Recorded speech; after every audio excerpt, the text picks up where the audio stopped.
Hi hello అందరికీ welcome back to my YouTube channel. So ఇవాళ video ఒక topic వచ్చేసరికి రిజల్ట్ ఎప్పుడు రిజల్ట్ గురించి అప్డేట్ ఇవ్వడానికి ఈ వీడియో చేస్తున్నాను. సో ఈ వీడియోని ఏమాత్రం స్కిప్ చేయకుండా ఎండ్ వరకు అయితే చూడండి.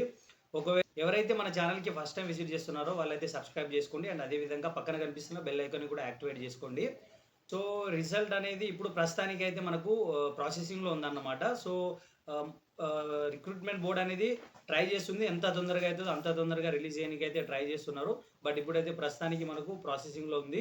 సో రిజల్ట్ అనేది మనకు ఆగస్టు లాస్ట్ వీక్ లేకపోతే సెప్టెంబర్ ఫస్ట్ వీక్లో అయితే పక్కా రిలీజ్ చేస్తారు బ్రదర్. సో మీకు ఒక క్వశ్చన్ రావచ్చు, అంత కాన్ఫిడెంట్గా ఎట్లా చెప్తున్నావు బ్రదర్ అంటే, దాంట్లో నోటిఫికేషన్లో ఇచ్చారు మనకు ఆగస్టు లాస్ట్ వీక్ లేకపోతే సెప్టెంబర్ ఫస్ట్ వీక్లో రిలీజ్ చేస్తామని నోటిఫికేషన్లో అయితే మెన్షన్ చేశారు.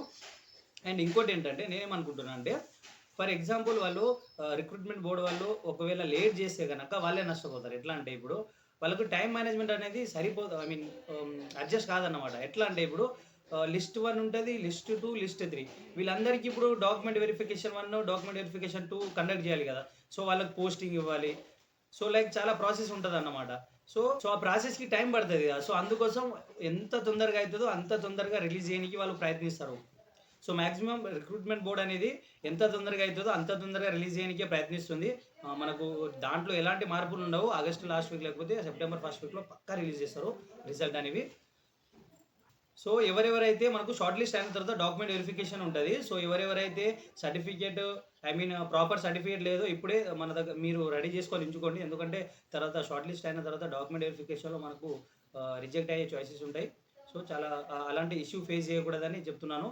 సో ఒకవేళ మీకు ఈ వీడియో ఇన్ఫర్మేటివ్గా అనిపిస్తే మీ ఫ్రెండ్స్కి షేర్ చేయండి అండ్ అదేవిధంగా మన ఛానల్ని సబ్స్క్రైబ్ చేసుకోండి. పక్కన కనిపిస్తున్న బెల్ ఐకాన్ కూడా యాక్టివేట్ చేసుకోండి.